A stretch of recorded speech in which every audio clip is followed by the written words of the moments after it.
Babe, what'd they tell you? Nothing. She was light flighted here. Yeah. This is Natalie and John Shirilla, the parents of Mackenzie Shirilla. Just hours earlier, they were informed their daughter was involved in a devastating car accident and that she was transported by helicopter to the nearest hospital. However, what they're about to hear from this officer would change the course of their and Mackenzie's life forever. Okay. No. You want to sit down?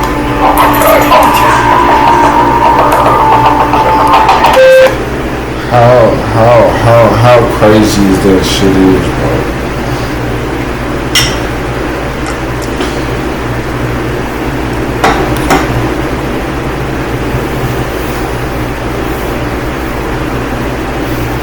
If life goes to plan, you're supposed to bury your parents. You feel me? It's never supposed to be the other way. Your parents are never supposed to bury your kids. Yeah, man. That shit is obviously. Carter's telling you to car to a building. Two are deceased in the vehicle. Carter's driving. Who died?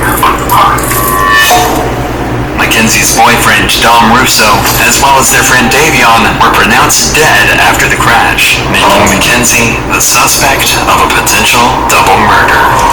However, police had their doubts. Most assumed that this was simply the result of an innocent mistake on Mackenzie's behalf. But as the investigation would progress, dark and disturbing secrets would reveal this was clearly much more than just an accident. Dom, you turn on open. Like, you think I'm joking. What do you mean? You're doing exactly what I mean. You're gonna come open this door right now, or there's gonna be a serious problem.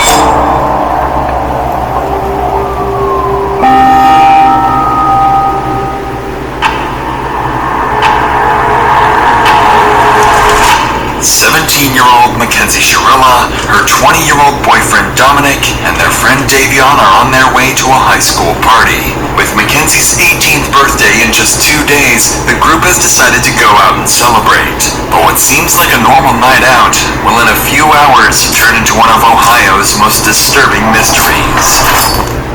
At around 2 a.m., Mackenzie and Dominic are seen smoking at the party, and at one Skinny ass nigga, boy, this look like some goddamn noodles, boy, them noodle arms, bro.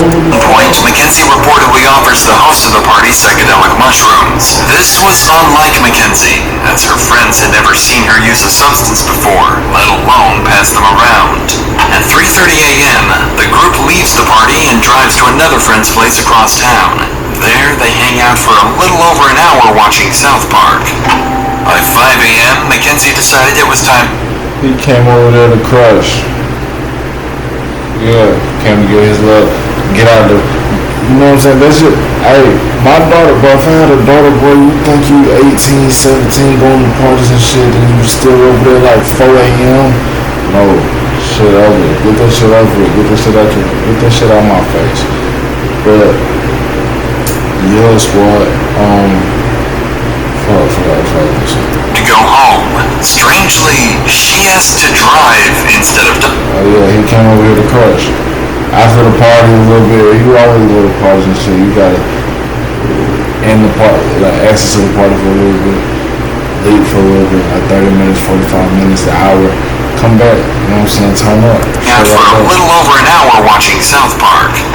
By 5 a.m., Mackenzie decided it was time to go home. Strangely, she has to drive instead of Dominic. This was unusual, but Dominic agreed. Additionally, when Davion asked for a ride, Mackenzie refused to let him in the car. After an argument, Dominic convinced her to take Davion home. All three of them would get in the car, sealing their own fate. At the intersection between Pearl and Progress Drive, CCTV spots the car making a turn off course from Davion's house. Instead of driving along Pearl Drive, the car turns onto Progress Drive, a road that ends abruptly with a brick wall. CCTV would spot the car rapidly start accelerating, going from a calm 30 to over 90 miles per hour. in the very last seconds, an intense turn would take place, leading the car to narrowly avoid slamming into a tree. But it would be too late, and the car would speed into the brick wall. Oh. The crashed car would remain undiscovered. She killed that nigga, bro. An argument just because for a fucking ride, my nigga. For 45 minutes until 6:15 a.m. when a passerby on a motorcycle would discover the destroyed vehicle. About 10 minutes later, law enforcement would arrive, and through their body cams, we can witness the horrific discovery they would make.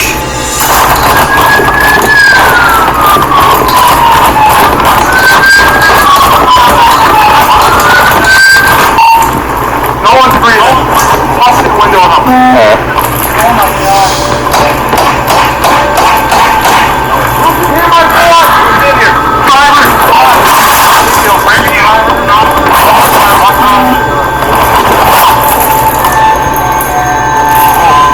Hey. Bad guy. She's alive. We gotta get her out here. Alright. Something on my floor. Let me see your knife. Let's cut this thing out.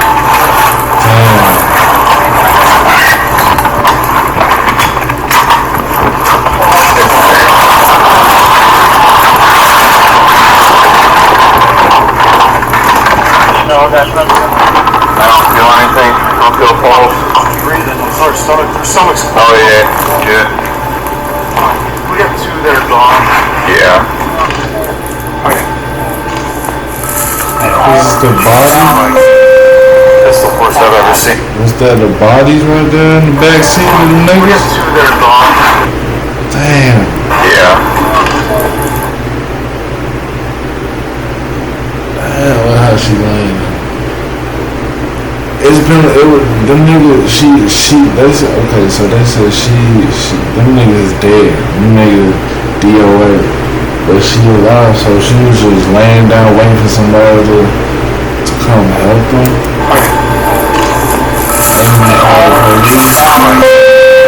Damn, what I've ever seen. How old is Dominic Russo? Yeah, there like some dead bodies in that motherfucker. Rest in peace, buddy. Inside the car, officers quickly confirmed two victims as deceased, 20-year-old Dominic in the front passenger seat and 19-year-old Davion in the back.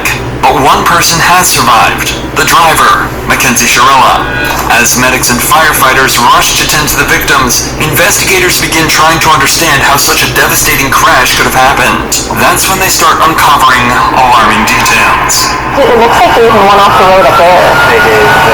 But if you're hitting the building that hard, I just can't believe all the people that work up here that are up here all night long, no one heard.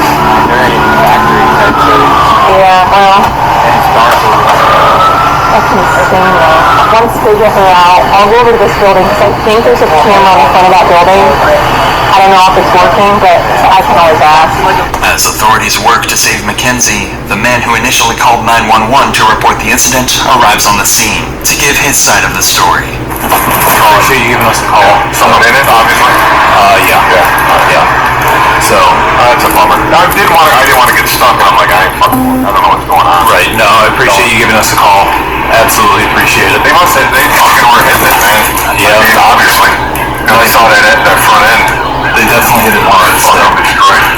Right. All right. Well, what a way to start your Sunday. I guess better than theirs. Right. I appreciate the call, sir. Thank you. Officers would file the crash as an accident, stating that the driver appeared to have attempted to steer off course but was unable to regain control. Mackenzie was diagnosed with a condition known as POTS, which can cause dizziness and fainting, something officers believed may have contributed to the crash. The presumption was that a combination of Mackenzie's medical condition and drug use had likely led to the tragic crash. However, one detail worried officers. There were no signs of braking anywhere, and officers would soon begin to discover why. I personally been told that she did voodoo on him. She was scared that she was going to make him crash the day before the actual crash. So I feel like that's what she was trying to do, was crush the car into the wall. As police continue gathering evidence from the crash site, one officer heads to the hospital to speak with Mackenzie's parents. At this point, all they know is that their daughter was in a serious accident. What did they tell you? She was on flight in here. Yeah, I went on that. Okay. No. You want to sit down? Oh my God. August Alameda, car to a building. 2 are deceased in the vehicle. Car is driving. Who died? I don't know who, because one that we don't know, his name's Jacob. Does anyone know Jacob? No, stop! Don't talk! Guys, I know, we're dealing with this. Your daughter's okay. She's talking to us. I talked to her. Okay? Your daughter's alive. Okay? Your daughter's alive. She was trying. Okay? Who's that? Jacob and who? I think, what's the name you said? It might be. Oh my God. Stop! What's his relation to you? Okay. Yeah, then Don was in the car.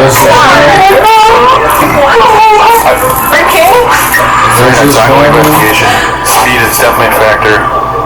That's his family. That's his family, bro. Tom is dead? Tom is dead? Is that what you're saying? What do you mean? It's not dead. It's dead? Say anything right now, man. This is a serious situation. No, it's the same stuff. Maybe it's different. It could be different. What's that? You know about this or? No, I won't. We're gonna keep that way for her. Okay, she's gonna work on that, okay? Full transparency here. There's drugs in the car. She had a bag of mushrooms on her and a scale.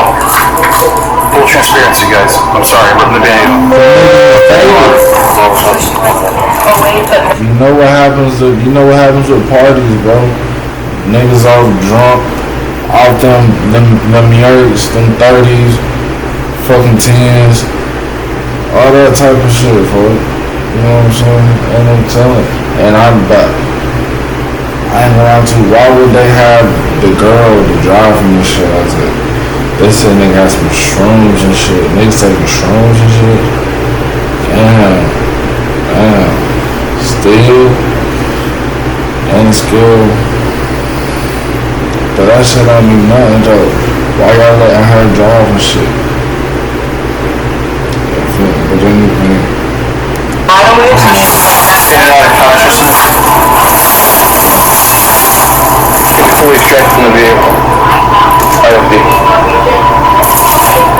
I know she has a severe leg injury. Like I said, she was speaking, and she had her seatbelt on. Mackenzie was the only one in the car wearing a seatbelt, which was why she was the sole survivor. If her intention had been suicide, it's unlikely she would have taken that precaution. This detail would later become important to the investigation. Yeah, that would probably saved her life. 100% Oh my saved her life. God! She got a seatbelt on. I don't believe the others. Mackenzie's parents would take the news relatively well, relieved their daughter had survived. But officers now faced a much harder task, telling Dominic's parents. Remember, at this point, they didn't even know their son had been in an accident, let alone that he had passed away.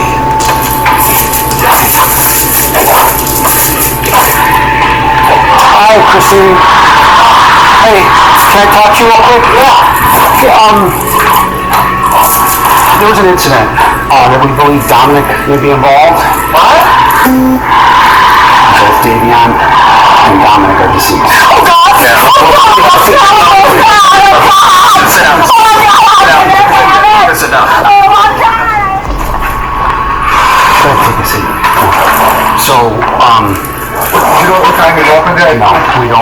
Right now, what we do know 100% is somebody called it in, somebody passing by at around 6:15, 6:30. Oh, you know, the car was just that somewhere? Yeah, so what it appears that happened is they were going westbound on Progress from Pearl Road. They went... Right here in Strongsville? Yeah, in Strongsville. That business that's right on Alameda, right where Progress ends, that ends right there. They hit that building. They hit the sign out front and then they hit the building. Were they false in view or something? I don't know. We don't know that. So 2 kids are dead, myself dead, another kid's dead, and the girl from the hospital? She's in surgery right now. Oh my God, Arthur. And you have a family member or a friend or anybody that you might want us to call on your behalf? No. This is a fucking nightmare. somebody called in at 6:30 in the morning? Between 6:15 and 6:30, yeah. Came upon it, passing it by. Yeah. Oh my gosh.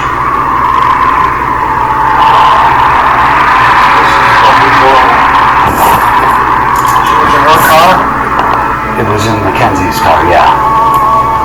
Yeah. Oh my gosh. Is she thinking you guys don't know? Right now, we don't know. She's in surgery right now, so we don't know. So, fucking nightmare. Those who answer the call. I know sometimes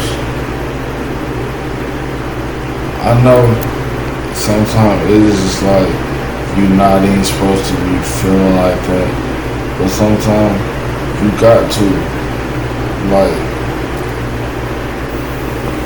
it be like big crowds like that, 3 deep, 4 deep, 5 deep, some shit like that, and like if somebody pass away, God forbid, they gonna ask like, why my kid? You know what I'm saying? Like, why mine died? And the other one in surgery, and like, it might, you know what I'm saying? Like, that's just being a parent. Like, 3 weeks would pass, time that Mackenzie would... I've been through this shit a few times, you feel me? spend in the hospital recovering. Her condition would improve significantly, eventually allowing her to leave and return to her normal life. The community mourned the tragic loss of Dominic and Davion and expressed sympathy for Mackenzie, who had just gone through the trauma of losing both her boyfriend and a close friend. But soon, strange things about Mackenzie would start to... They weren't no friend because, like you said, there was an argument about whatever. Unless bro them and there was this argument, some shit. Like, she didn't want to get brought no ride, so that wasn't no friend shit. She killed that surface. In the weeks that followed, it seems Mackenzie thought everyone concluded the crash as a tragic accident and nothing further. Mackenzie would never attend Dominic or Davion's funerals. On social media, she would brag about her drug use, claiming she could, quote, do more drugs than anyone and still live. And then, on October 31st, 2022, Mackenzie would go to her first party since the crash, and her costume for the night would be a detailed corpse with fake blood smeared across her mouth. Mackenzie's parents even went public to defend her outfit, saying she, quote, deserved to have some fun after the accident.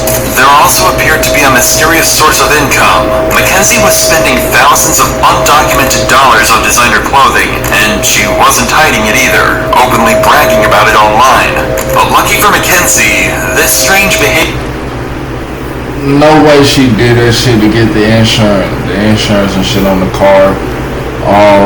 Hit on a big ass goddamn $1 million company and shit like that. Don't tell me y'all sue the hospital. You flexing on these niggas. Now the police probably gonna tell you like, oh yeah, you killed it, that was a murder, fuck it. Even though it probably wasn't. Behavior still wasn't enough for police to launch a full investigation. However, that would all change when Dominic's family came to the police with a video taken from Dominic's phone. A clip recorded just 10 days before the crash, one that would change everything. But before we get to that, I want to tell you about the best earbud sponsor of today's blog set. All 8 hours of wanted in the description. Suspicions about Mackenzie, but it would be one video submitted by Dominic's parents and filmed by Dominic himself just 10 days before the crash that would turn the entire case on its head. Dog, you do not open, like, you think I'm joking, like I said, you're gonna come open this door right now, or there's gonna be a serious problem. This was a short snippet from a 15-minute video where Mackenzie clearly and continuously threatens Dominic. But this wasn't all. Dominic's family would show even more disturbing material, including text messages confirming she had threatened to kill Dominic. This was enough for officers to reopen the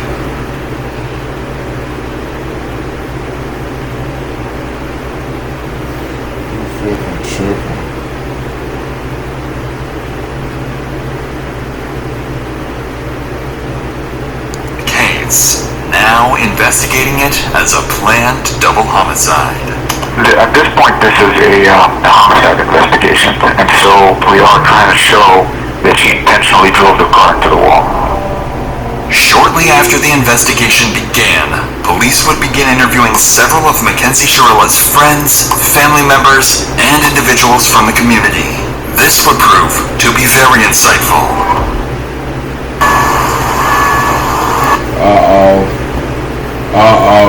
Don't tell me you was flexing on the murder after Officers would first bring Tyler, Mackenzie's former boyfriend, in.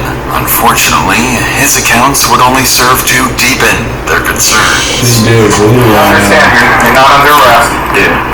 Walk out anytime you want. We have approximately 10 questions that we wanted to ask you. How long were you guys in a relationship with her?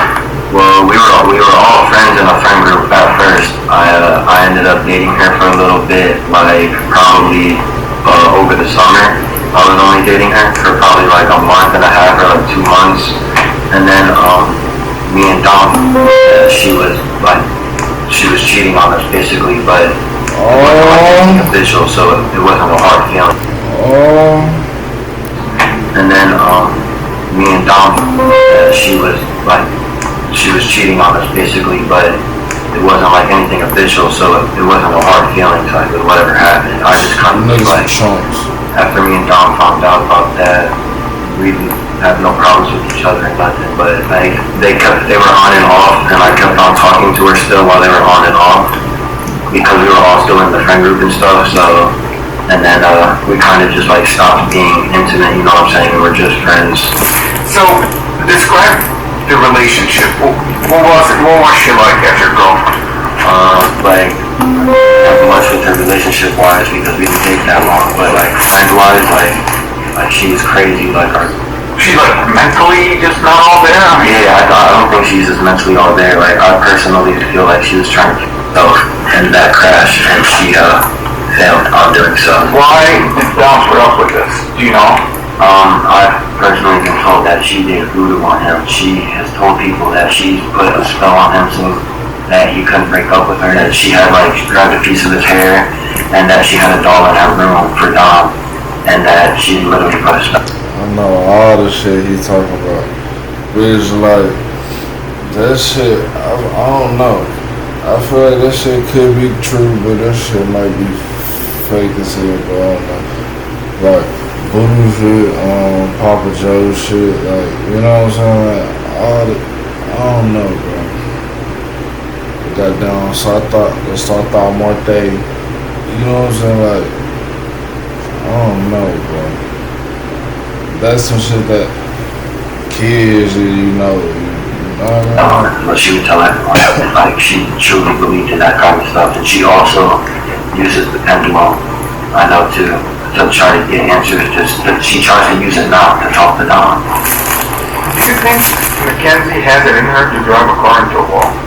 I mean, if you guys speculate that she did it on purpose, do you think she has it in her? I feel like if she thinks that she can just drive the car to the wall and not feel nothing, you know, like I feel like the only reason she survived is because of how small she is. Like, I feel like she got insanely lucky, but at the same time not lucky to her survive that, because like she killed 2 people. That was what she was trying to do, but it's like I feel like that's what she was trying to do, was crash the car into the wall. By now, a far darker picture of Mackenzie's actions was beginning to take place. They hate This it. is when 2 friends who had attended the party would come forward to police, claiming they had evidence that, in their view, proved the crash was no accident at all. I want to show you. Oh no, so this is when they were going down Progress Drive, and then you know how there was like tire tracks before it, like on that side grass. So that's the sign.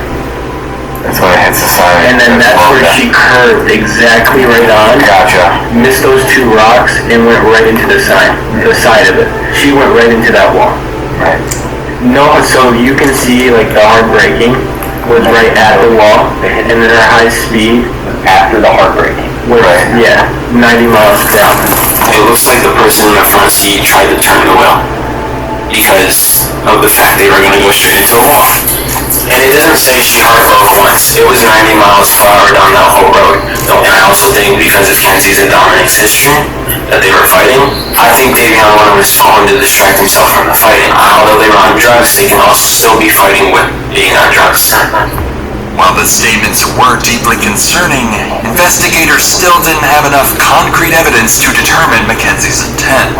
Without a documented pattern of behavior, it was still possible the crash had been a drug-induced accident. But that changed during an interview with Dominic's brother, who provided detectives with crucial information about Dominic and Mackenzie's turbulent relationship.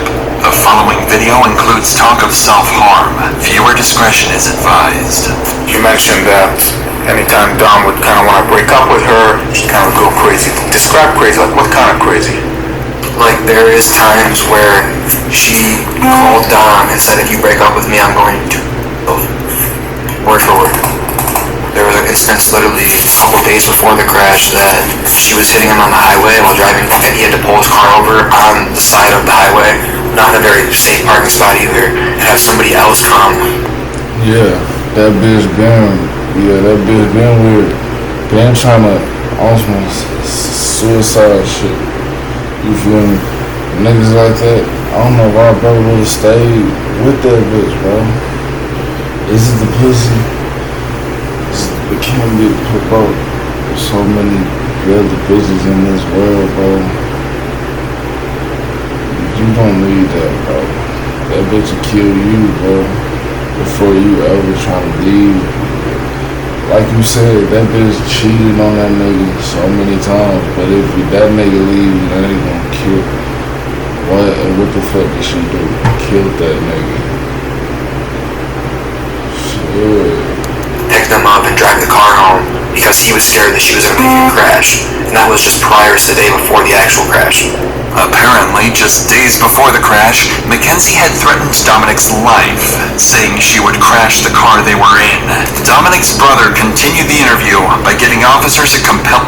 It be your own family, bro. Even the people closest with you, they know ain't something wrong. They know something wrong with you. You feel me? Motive for why the crash may have been intentional. You're going 94 miles an hour. You don't have a very fast car to begin with. You were stomping that gas pretty much the whole entire time. There's no brake marks on the street at all. Even before the hit, you would think that some type of instinct would kick and slam on the brakes. But to my knowledge, she went straight into it. Off of what I know, and off my assumptions, Dom tried to break up with her multiple times, even in July. They kept not like working out, whatever. They kept making back up. Kenzie's known to be the kind of person that she's let us know she will never let go of Dom, and if she has to let go of Dom, she will not go on living herself. She's pretty much let that be known. Prize winning fun. The Topsfield Fair. October 3rd to the 13th. Like she said, what do you do? Kill that nigga. Niggas be selling for these bitches, bro. After the crash were also of concern to police. On August 6th, only a week after the incident, police would be called to Mackenzie's house by her father. There, he would make concerning statements. While there is no footage of the incident, the officer that was called out would retell the strange incident in an interview. Sergeant, I want to ask you first about August 6th, if you recall. That's the day you guys were dispatched to Mackenzie Sharilla's room. Can you tell me about that day? So we were dispatched up to the room for disturbance. Once we arrived up on the room, she was upset with her dad. We asked the dad to step out, like they were trying to calm him down, and he's like, you know, you guys might know who I am. At one point in the conversation, he's like, I feel like my daughter needs a psych evaluation. And he's like, you know, because like, you know, she's not, you know, thinking clearly and word for word what he said, like I don't recall every word that he said. He was pretty hysterical, he was pretty upset. She was upset with her dad because like she wanted the lady to go to the funerals.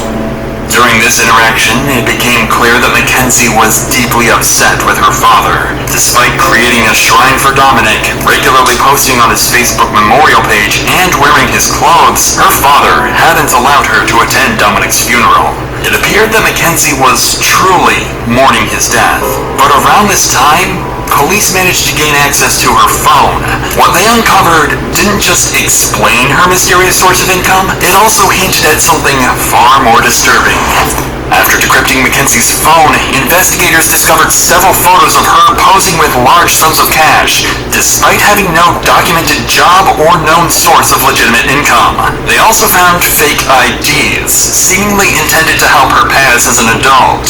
But most concerning was a Snapchat conversation dated July 22nd, 2022, in which Mackenzie quoted $1,000 for pictures and $2,500 for an in-person meeting to do, quote, anything you want. Taken together, the materials painted a deep... She's selling that shit. She's selling that shit. So when they be saying that nigga, that girl be cheating on her nigga, she be making money, nigga. You feel me? Your ass ain't doing nothing to you. She gotta pay them bills on some way. Troubling picture. On top of this, her phone revealed numerous examples of reckless driving. Videos showed her speeding, smoking marijuana behind the wheel, recording Snapchats while distracted, crashing during a practice got a sugar daddy run and laughing about it, letting go of the steering wheel, and even bragging about driving recklessly. But in November, detectives would discover evidence far beyond any reasonable doubt. After analyzing Mackenzie's phone location data, investigators were able to retrace her movements in the days leading up to the crash. That's when they made a dark discovery. Just days before the incident, Mackenzie had driven down the exact same road 7 times, heading straight towards the same brick wall.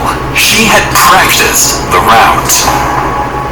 Officers believed they had gathered enough evidence to prove Mackenzie had planned the murders. On November 4th, 2022, more than 3 months after the incident, officers were dispatched to arrest 18-year-old Mackenzie Sharilla. Back there, pal. Hi, Mackenzie. Step up for me. I'm Detective Pursuit. I'm the one who's been investigating the crash. You're under arrest for aggravated murder times 2. Okay? Nobody's gonna ask you any questions. Nobody's gonna bother you. Have your key, please. Could you please be careful taking this one off so it doesn't break the bracelet? You got it. You got it.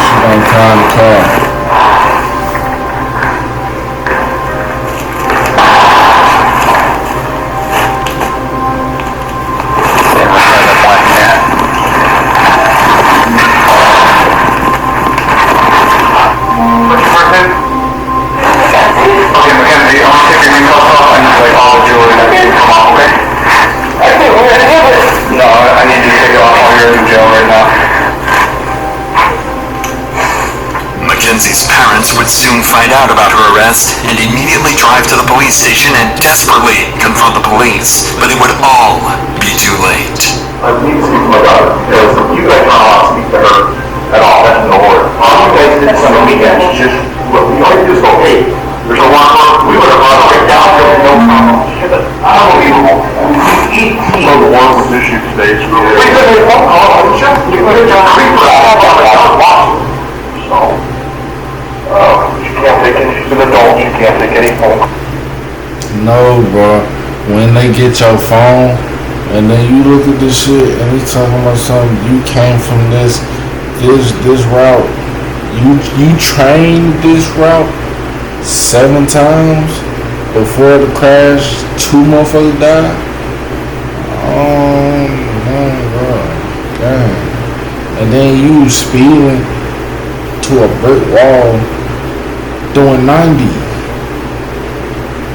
What? Right now. Okay, well, I still need to speak to my daughter, so she understands we're not saying anything to you guys. We're getting a whole mass of people from 18-year-old girl who can help me walk out of a hospital. So we follow the law, that's what we're doing today.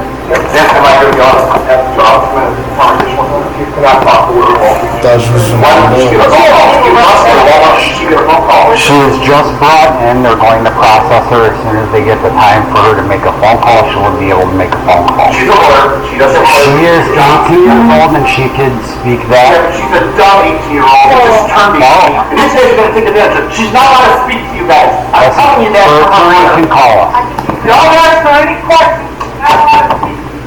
Her parents don't want Mackenzie to talk and demand a lawyer is present. Mackenzie is going to need that lawyer, as she's going to have to face the consequences of her actions in a court of law. She's tried as an adult and decides not to be tried by jury, leaving her fate to a judge. Despite the defense's claims that she lost consciousness, the evidence against her proves this claim was a lie, and the prosecution believes she crashed the car as an easy way out of the relationship.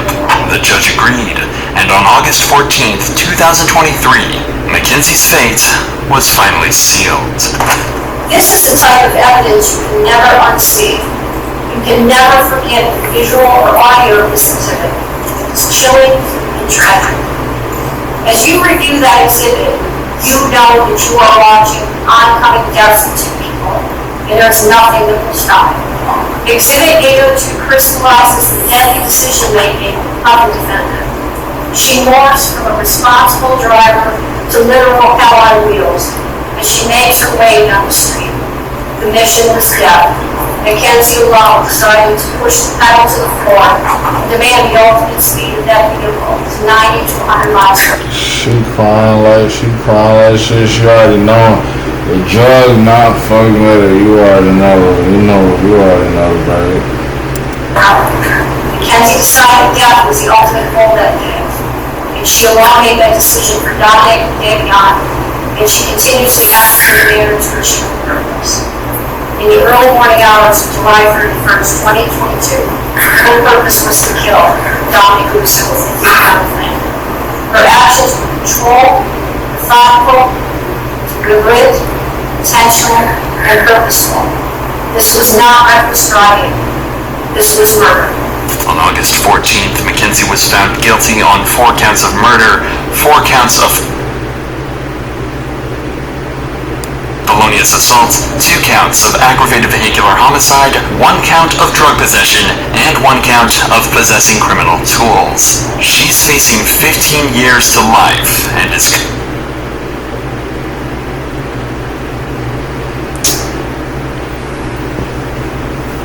The fuck you mean? Just 15 for 2 murders? What the fuck? You talking about 4 murders right here, actually. Yeah, this your first charge. We talking about a murder, my nigga, with the drugs on top of wow. Currently being held in the Ohio Reformatory for Women. Her first opportunity for parole will come in October of 2030. Shout out to the squad. I'm out of here, man. 100.